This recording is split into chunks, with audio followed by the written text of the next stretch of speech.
प्रभु की स्तुति। आप इस चैनल को रोजाना सुनकर 1 साल में बाइबल पढ़ सकते हैं। Please subscribe and support.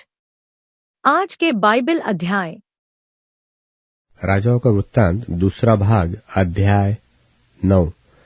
राजाओं का वृत्तांत दूसरा भाग अध्याय 9। येहू का अभिषेक और राज्य। तब एलीशा भविष्यवक्ता ने भविष्यवक्ताओं के चेलों में से एक को बुलाकर उससे कहा, कमर बांध और हाथ में तेल की यह कुप्पी लेकर गिलाद के रामोत को जा और वहां पहुंचकर येहू को, जो यहोशापात का पुत्र और निमशी का पोता है, ढूंढ लेना। तब भीतर जा, उसको खड़ा कराकर उसके भाइयों से अलग एक भीतरी कोठरी में ले जाना। तब तेल की यह कुप्पी लेकर तेल को उसके सिर पर यह कहकर डालना, यहोवा यो कहता है कि मैं इस्राएल का राजा होने के लिए तेरा अभिषेक कर देता हूं। तब द्वार खोलकर भागना, विलंब न करना। तब वह जवान भविष्यवक्ता गिलाद के रामोत को गया। वहां पहुंचकर उसने क्या देखा कि सेनापति बैठे हुए हैं। तब उसने कहा, हे सेनापति, मुझे तुझसे कुछ कहना है। येहू ने पूछा, हम सबों में से किससे? उसने कहा, हे सेनापति, तुझी से। तब वह उठकर घर में गया और उसने यह कहकर उसके सिर पर तेल डाला कि इस्राएल का परमेश्वर यहोवा यो कहता है, मैं अपनी प्रजा इस्राएल का राजा होने के लिए तेरा अभिषेक कर देता हूं। तो तू अपने स्वामी अहाब के घराने को मार डालना, जिससे मुझे अपने दास भविष्यवक्ताओं के वरन अपने सब दासों के खून का जो इजाबेल ने बहाया पलटाल मिले, क्योंकि अहाब का समस्त घराना नाश हो जाएगा और मैं अहाब के वंश के हर एक लड़के को और इस्राएल में के क्या बंद हुए क्या स्वाधीन हर एक को नाश कर डालूंगा। और मैं अहाब का घराना नबात के पुत्र यरोबाम का सा और अहिया के पुत्र बाशा का सा कर दूंगा, और इजेबेल को इस्राएल की भूमि में कुत्ते खाएंगे और उसको मिट्टी देने वाला कोई न होगा। तब वह द्वार खोलकर भाग गया। तब येहू अपने स्वामी के कर्मचारियों के पास निकल आया और एक ने उससे पूछा, क्या कुशल है? वह बावला क्यों तेरे पास आया था? उसने उससे कहा, तुमको मालूम होगा कि वह कौन है और उससे क्या बातचीत हुई। उन्होंने कहा, झूठ है, हमें बता दे। उसने मुझसे कहा, तो बहुत, परंतु मतलब यह है कि यहोवा यो कहता है कि मैं इस्राएल का राजा होने के लिए तेरा अभिषेक कर देता हूं। तब उन्होंने झट अपना वस्त्र उतारकर उसके नीचे सीढ़ी ही पर बिछाया और नरसिंगे फूंक कर कहने लगे, येहू राजा है। यो येहू, जो निमशी का पोता और यहोशापात का पुत्र था, उसने योराम से राजद्रोह की गोष्ठी की। योराम तो सब इस्राएल समेत अराम के राजा हजाएल के कारण गिलाद के रामोत की रक्षा कर रहा था। परंतु राजा योराम आप अपने घाव का, जो अराम के राजा हजाएल से युद्ध करने के समय उसको अरामियों से लगे थे, उनका इलाज कराने के लिए इस्राएल को लौट गया था। तब येहू ने कहा, यदि तुम्हारा ऐसा मन हो तो इस नगर में से कोई निकलकर इस्राएल में सुनाने को न जाने पाए। तब येहू रथ पर चढ़कर इस्राएल को चला जहां योराम पड़ा हुआ था, और यहूदा का राजा अहज्याह योराम के देखने को वहां आया। इस्राएल के गुम्मट पर जो पहरुआ खड़ा था, उसने येहू के संग आते हुए दल को देखकर कहा, मुझे एक दल दिखता है। योराम ने कहा, एक सवार को बुलाकर उन लोगों से मिलने को भेज और वह उससे पूछे, क्या कुशल है? तब एक सवार उससे मिलने को गया और उससे कहा, राजा पूछता है, क्या कुशल है? येहू ने कहा, कुशल से तेरा क्या काम? हटकर मेरे पीछे चल। तब पहरुओं ने कहा, वह दूत उनके पास पहुंचा तो था, परंतु लौटकर नहीं आया। तब उसने दूसरा सवार भेजा और उसने उनके पास पहुंचकर कहा, राजा पूछता है, क्या कुशल है? येहू ने कहा, कुशल से तेरा क्या काम, हटकर मेरे पीछे चल। तब पहरुए ने कहा, वह भी उनके पास पहुंचा तो था, परंतु लौटकर नहीं आया। हाँकना निमशी के पोते येहू का सा है, वह तो बौढ़े की नाई हाँकता है। योराम ने कहा, मेरा रथ जुतवा। जब उसका रथ जूत गया, तब इस्राएल का राजा योराम और यहूदा का राजा अहज्याह दोनों अपने अपने रथ पर चढ़कर निकल गए और येहू से मिलने को बाहर जाकर इज्रेल नाबोत की भूमि में उससे भेंट की। येहू को देखते ही योराम ने पूछा, हे येहू, क्या कुशल है? येहू ने उत्तर दिया, जब तक तेरी माता इजेबेल छिनालपन और टोना करती रहे, तब क्या कुशल कहा? तब योराम रास फेर के और अहज्याह से यह कहकर कि हे अहज्याह, विश्वासघात है, भाग चल। तब येहू ने धनुष को कान तक खींचकर योराम के पखौड़ों के बीच ऐसा तीर मारा कि वह उसका हृदय फोड़कर निकल गया और वह अपने रथ में झुककर गिर पड़ा। तब येहू ने बीतकर नाम अपने एक सरदार से कहा, उसे उठाकर इज्राएली नाबोती की भूमि में फेंक दे। स्मरण तो कर कि जब मैं और तू हम दोनों एक संग सवार होकर उसके पिता अहाब के पीछे पीछे चल रहे थे, तब यहोवा ने उससे यह भारी वचन कहवाया था कि यहोवा की यह वाणी है कि नाबोत और उसके पुत्रों का जो खून हुआ उसे मैंने देखा है, और यहोवा की यह वाणी है कि मैं उसी भूमि में तुझे बदला दूंगा। तो अब यहोवा के उस वचन के अनुसार उसे उठाकर उसी भूमि में फेंक दे। यह देखकर यहूदा का राजा अहज्याह बारी के भवन के मार्ग से भाग चला और येहू ने उसका पीछा करके कहा, उसे भी रथ ही पर मारो। तो वह भी इबलाम के पास की गुर की चढ़ाई पर मारा गया और मगिद्दो तक भागकर मर गया।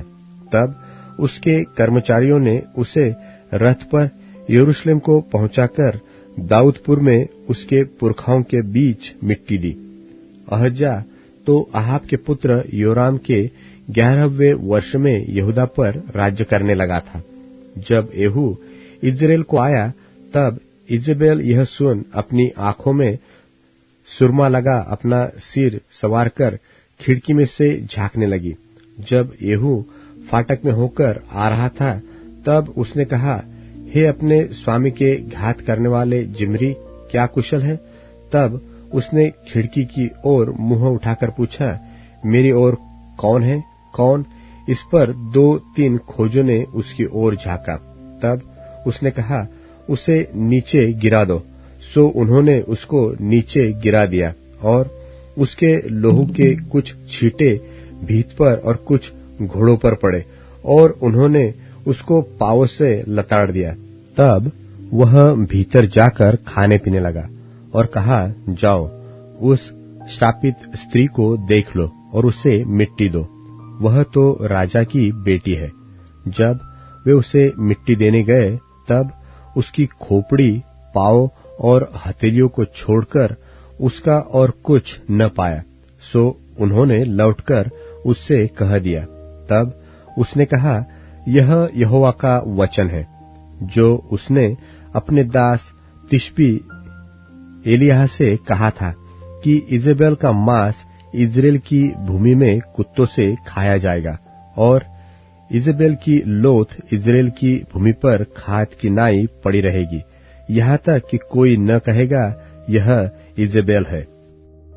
राजाओं का वृत्तांत दूसरा भाग अध्याय 10। राजाओं का वृत्तांत दूसरा भाग अध्याय 10। अहाब के तो 70 बेटे पोते शुम्रोन में रहते थे।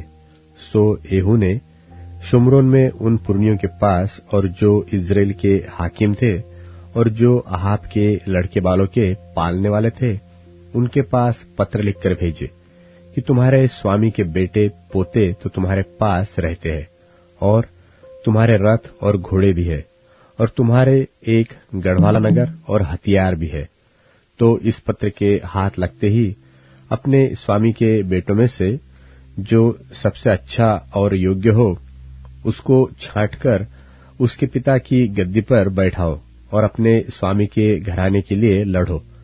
परंतु वे निपट डर गए और कहने लगे, उसके सामने 2 राजा भी ठहर न सके, फिर हम कहाँ ठहर सकेंगे? तब जो राजघराने के काम पर था और जो नगर के ऊपर था, उन्होंने और पुरनियों और लड़के बालों के पालने वालों ने एहू के पास यो कहला भेजा कि हम तेरे दास है, जो कुछ तू हमसे कहे उसे हम करेंगे, हम किसी को राजा न बनाएंगे, जो तुझे भाए वही कर। तब उसने दूसरा पत्र लिखकर उनके पास भेजा कि यदि तुम मेरी ओर के हो और मेरी मानो तो अपने स्वामी के बेटों पोतों के सिर कटवाकर कल इसी समय तक मेरे पास इज़राइल में हाजिर होना। राजपुत्र तो जो 70 मनुष्य थे वह उस नगर के रईसों के पास पलते थे। यह पत्र उनके हाथ लगते ही उन्होंने उन 70 राजपुत्रों को पकड़कर मार डाला और उनके सिर टोकरियों में रखकर इज़राइल को उसके पास भेज दिए। और एक दूत ने उसके पास जाकर बता दिया कि राजकुमारों के सिर आ गए हैं। तब उसने कहा, उन्हें फाटक में 2 ढेर करके बिहान तक रखो। बिहान को उसने बाहर जा खड़े होकर सब लोगों से कहा, तुम तो निर्दोष हो, मैंने अपने स्वामी से राजद्रोह की गोष्ठी करके उसे घात किया, परंतु इन सबों को किसने मार डाला? अब जान लो कि जो वचन यहोवा ने अपने दास एलिय्याह के द्वारा कहा था उसे उसने पूरा किया है। जो वचन यहोवा ने अहाब के घराने के विषय कहा उसमें से एक भी बात बिना पूरी हुए न रहेगी।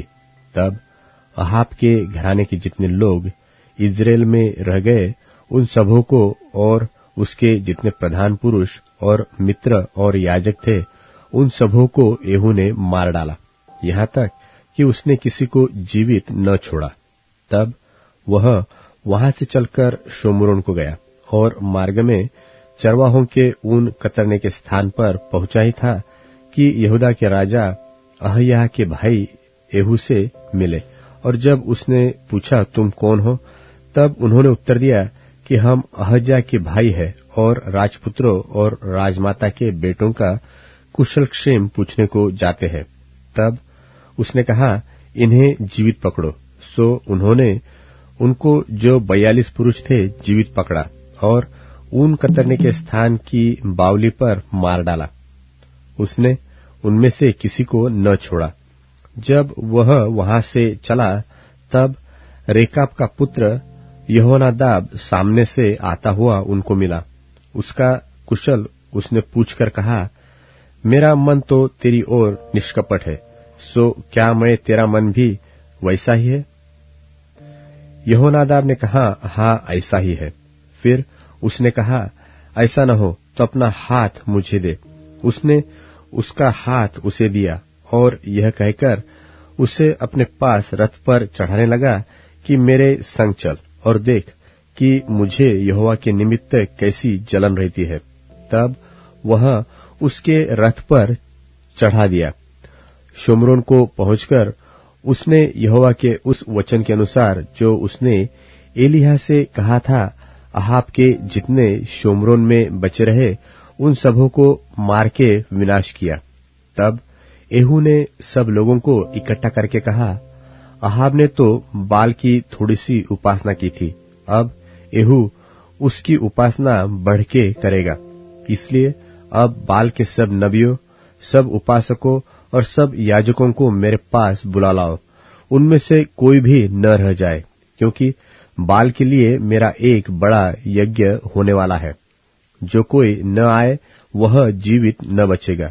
एहू ने यह काम कपट करके बाल के सब उपासकों को नाश करने के लिए किया। तब एहू ने कहा, बाल की एक पवित्र महासभा का प्रचार करो। और लोगों ने प्रचार किया और एहू ने सारे इस्राएल में दूत भेजे। तब बाल के सब उपासक आए, यहाँ तक कि ऐसा कोई न रह गया जो न आया हो। और वे बाल के भवन में इतने आए कि वह एक सिरे से दूसरे सिरे तक भर गया।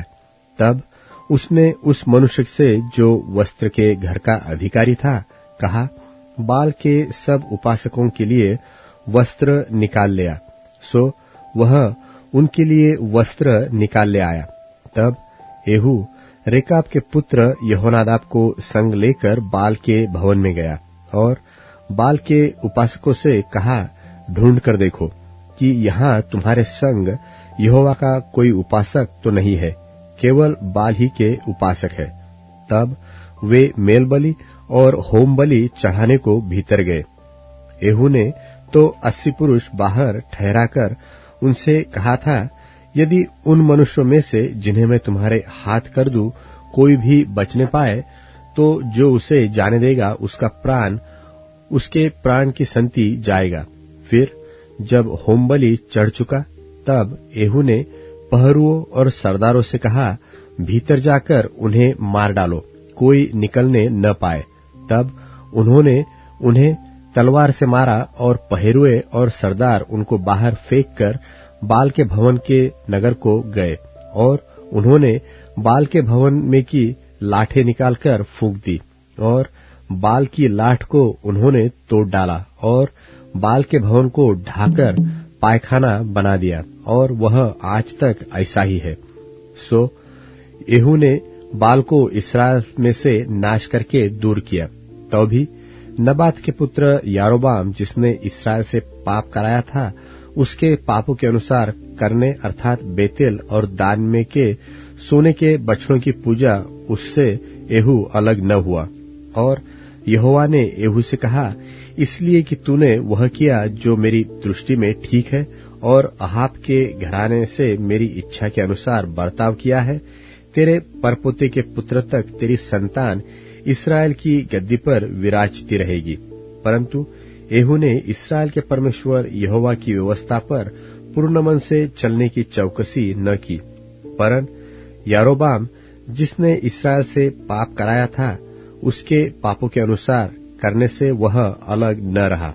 उन दिनों यहोवा इस्राएल को घटाने लगा, इसलिए हजाएल ने इस्राएल के उन सारे देशों में उनको मारा, यरदन से पूरब की ओर गिलाद का सारा देश और गादी और रूबेनी और मनश्शेई का देश अर्थात अरोएर से लेकर जो अर्नोन की तराई के पास है, गिलाद और बाशान तक। येहू के और सब काम और जो कुछ उसने किया और उसकी पूर्ण वीरता, यह सब क्या इस्राएल के राजाओं के इतिहास की पुस्तक में नहीं लिखा है? निदान येहू अपने पुरखाओं के संग सो गया और शोम्रोन में उसको मिट्टी दी गई और उसका पुत्र यहोआहाज उसके स्थान पर राजा बन गया। येहू के शोम्रोन में इस्राएल पर राज्य करने का समय तो 28 वर्ष का था। मरकुस रचित सुसमाचार, पहला अध्याय। परमेश्वर के पुत्र यीशु मसीह के सुसमाचार का आरंभ। जैसे यशाया भविष्यद्वक्ता की पुस्तक में लिखा है कि देख, मैं अपने दूत को तेरे आगे भेजता हूं, जो तेरे लिए मार्ग सुधारेगा। जंगल में एक पुकारने वाले का शब्द सुनाई दे रहा है कि प्रभु का मार्ग तैयार करो और उसकी सड़कें सीधी करो।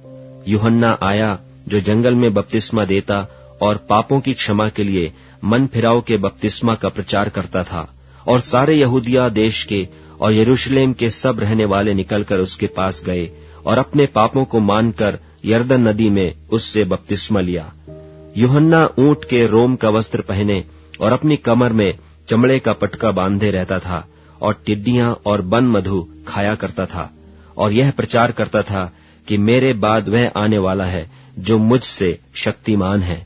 मैं इस योग्य नहीं कि झुककर उसके जूतों का बंध खोलूं। मैंने तो तुम्हें पानी से बपतिस्मा दिया है, पर वह तुम्हें पवित्र आत्मा से बपतिस्मा देगा।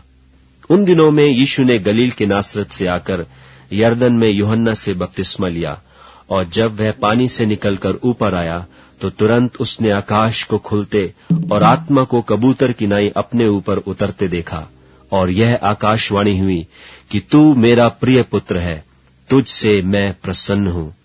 तब आत्मा ने तुरंत उसको जंगल की ओर भेजा, और जंगल में 40 दिन तक शैतान ने उसकी परीक्षा की, और वह वन पशुओं के साथ रहा और स्वर्गदूत उसकी सेवा करते रहे।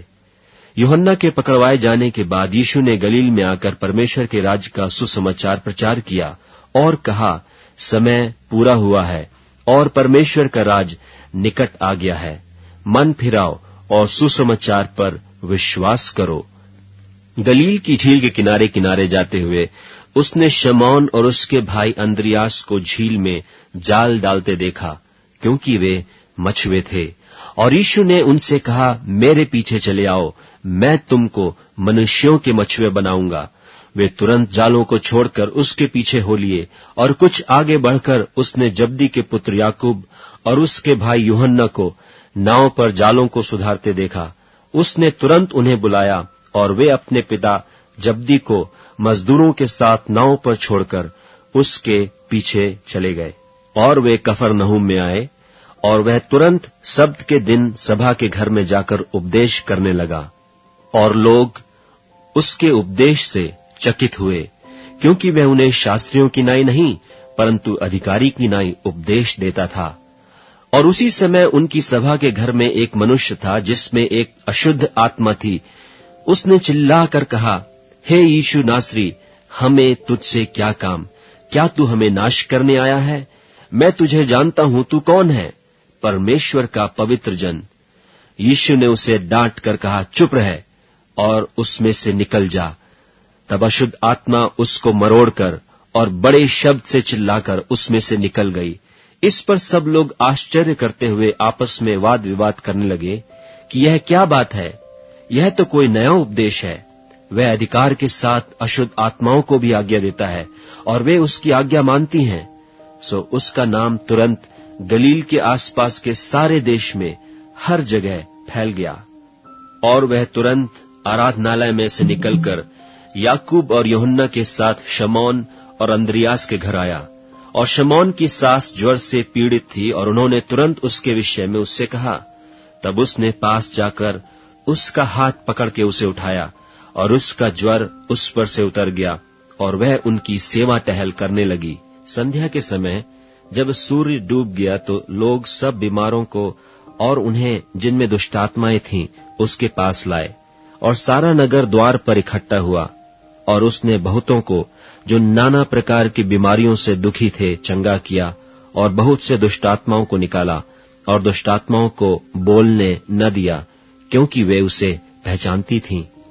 और भोर को दिन निकलने से बहुत पहले वह उठकर निकला और एक जंगली स्थान में गया और वहां प्रार्थना करने लगा। तब शमौन और उसके साथी उसकी खोज में गए। जब वह मिला तो उससे कहा कि सब लोग तुझे ढूंढ रहे हैं। उसने उनसे कहा, आओ हम और कहीं आसपास की बस्तियों में जाएं कि मैं वहां भी प्रचार करूं, क्योंकि मैं इसीलिए निकला हूं।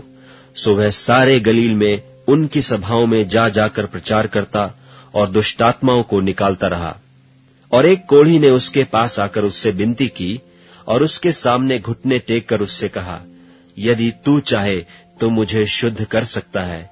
उसने उस पर तरस खाकर हाथ बढ़ाया और उसे छूकर कहा, मैं चाहता हूं तो शुद्ध हो जा। और तुरंत उसका कोढ़ जाता रहा और वह शुद्ध हो गया।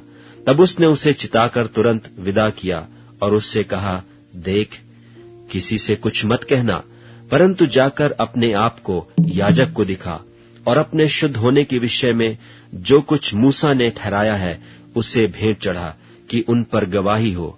परंतु वह बाहर जाकर इस बात को बहुत प्रचार करने और यहां तक फैलाने लगा कि यीशु फिर खुल्लम खुल्ला नगर में न जा सका, परंतु बाहर जंगली स्थानों में रहा, और चहुं ओर से लोग उसके पास आते रहे।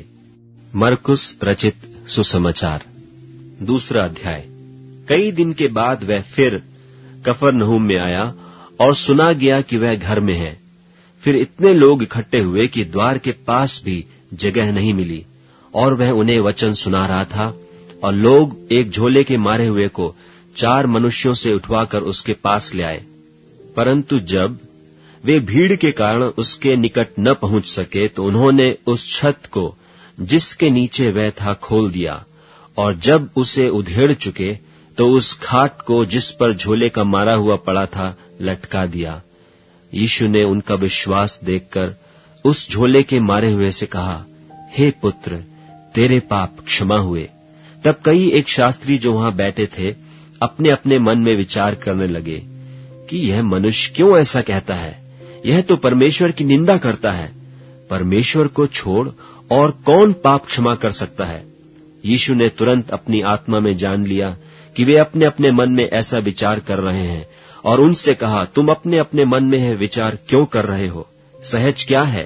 क्या झोले के मारे से यह कहना कि तेरे पाप क्षमा हुए, या यह कहना कि उठ, अपनी खाट उठाकर चल फिर? परंतु जिससे तुम जान लो कि मनुष्य के पुत्र को पृथ्वी पर पाप क्षमा करने का भी अधिकार है, उसने उस झोले के मारे हुए से कहा, मैं तुझसे कहता हूं, उठ, अपनी खाट उठाकर अपने घर चला जा। और वह उठा और तुरंत खाट उठाकर और सबके सामने से निकलकर चला गया। इस पर सब चकित हुए और परमेश्वर की बड़ाई करके कहने लगे कि हमने ऐसा कभी नहीं देखा। वह फिर निकलकर झील के किनारे गया और सारी भीड़ उसके पास आई और वह उन्हें उपदेश देने लगा। जाते हुए उसने हल्फई के पुत्र लेवी को चुंगी की चौकी पर बैठे देखा और उससे कहा, मेरे पीछे हो ले। और वह उठकर उसके पीछे हो लिया और वह उसके घर में भोजन करने बैठा। और बहुत से चुंगी लेने वाले और पापी यीशु और उसके चेलों के साथ भोजन करने बैठे, क्योंकि वे बहुत से थे और उसके पीछे हो लिए थे। और शास्त्रियों और फरीसियों ने यह देखकर कि वह तो पापियों और चुंगी लेने वालों के साथ भोजन कर रहा है, उसके चेलों से कहा, वह तो चुंगी लेने वालों और पापियों के साथ खाता पीता है। यीशु ने यह सुनकर उनसे कहा, भले चंगों को वैद्य की आवश्यकता नहीं, परंतु बीमारों को है। मैं धर्मियों को नहीं, परंतु पापियों को बुलाने आया हूं। यूहन्ना के चेले और फरीसी उपवास करते थे, सो उन्होंने आकर उससे यह कहा कि यूहन्ना के चेले और फरीसियों के चेले क्यों उपवास रखते हैं, परंतु तेरे चेले उपवास नहीं रखते? यीशु ने उनसे कहा, जब तक दूल्हा बारातियों के साथ रहता है, क्या वे उपवास कर सकते हैं?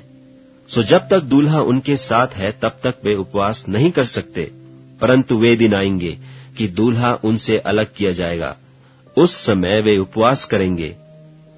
कोरे कपड़े का पैबंद पुराने पहिरावन पर कोई नहीं लगाता, नहीं तो वह पैबंद उसमें से कुछ खींच लेगा, अर्थात नया पुराने से, और वह और फट जाएगा। नए दाखरस को पुरानी मशकों में कोई नहीं रखता, नहीं तो दाखरस मशकों को फाड़ देगा और दाखरस और मशकें दोनों नष्ट हो जाएंगी। परंतु दाख का नया रस नई मशकों में भरा जाता है। और ऐसा हुआ कि वह सब्त के दिन खेतों में से होकर जा रहा था और उसके चेले चलते हुए बालें तोड़ने लगे। तब फरीसियों ने उससे कहा, देख, ये सब्त के दिन वह काम क्यों करते हैं जो उचित नहीं? उसने उनसे कहा, क्या तुमने कभी नहीं पढ़ा कि जब दाऊद को आवश्यकता हुई और जब वह और उसके साथी भूखे हुए, तब उसने क्या किया था?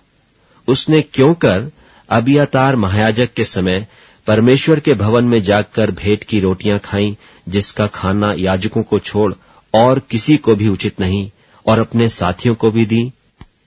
और उसने उनसे कहा, सब्त का दिन मनुष्य के लिए बनाया गया है, न कि मनुष्य सब्त के दिन के लिए। इसलिए मनुष्य का पुत्र सब्त के दिन का भी स्वामी है। नीति वचन अध्याय 11। छल के तराजू से यहोवा को घृणा आती है, परंतु वह पूरे बटखरे से प्रसन्न होता है। जब अभिमान होता तब अपमान भी होता है, परंतु जब नम्र लोगों में बुद्धि होती है, सीधे लोग अपनी खराई से अगुवाई पाते हैं। परंतु विश्वासघाती अपने कपट से विनाश होते हैं। कोप के दिन धन से तो कुछ लाभ नहीं होता, परंतु धर्मी मृत्यु से भी बचता है। खरे मनुष्य का मार्ग धर्म के कारण सीधा होता है, परंतु दुष्ट अपनी दुष्टता के कारण गिर जाता है। सीधे लोगों का बचाव उनके धर्म के कारण होता है, परंतु विश्वासघाती लोग अपनी ही दुष्टता में फंस जाते हैं। जब दुष्ट मरता तब उसकी आशा टूट जाती है, और अनर्थ पर जो आशा रखी जाती वह नाश होती है। परंतु धर्मी विपत्ति से छूट जाता है, परंतु दुष्ट उसी विपत्ति में पड़ जाता है। भक्तिहीन जन अपने पड़ोसी को अपने मुंह की बात से बिगाड़ता है, परंतु धर्मी लोग ज्ञान के द्वारा बचते हैं। जब धर्मियों का कल्याण होता है तब नगर के लोग प्रसन्न होते हैं, परंतु जब दुष्ट नाश होते तब जय जयकार होता है। सीधे लोगों के आशीर्वाद से नगर की बढ़ती होती है, परंतु दुष्टों के मुंह की बात से वह ढाया जाता है। जो अपने पड़ोसी को तुच्छ जानता है वह निर्बुद्धि है, परंतु समझदार पुरुष चुपचाप रहता है। जो लुतराई करता फिरता वह तो भेद प्रकट करता है, परंतु विश्वास योग्य मनुष्य बात को छिपा रखता है। जहां बुद्धि की युक्ति नहीं वहां प्रजा विपत्ति में पड़ती है, परंतु सम्मति देने वाले की बहुतायत के कारण बचाव होता है। जो परदेशी का उत्तरदायी होता है वह बड़ा दुख उठाता है, परंतु जो उत्तरदायित्व से घृणा करता वह निडर रहता है। अनुग्रह करने वाली स्त्री प्रतिष्ठा नहीं खोती है और बलात्कारी लोग धन को नहीं खोते।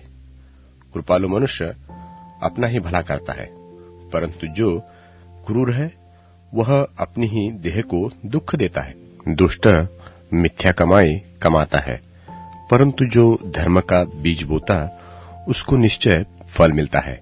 जो धर्म में दृढ़ रहता वह जीवन पाता है, परंतु जो बुराई का पीछा करता वह मृत्यु का कौर हो जाता है।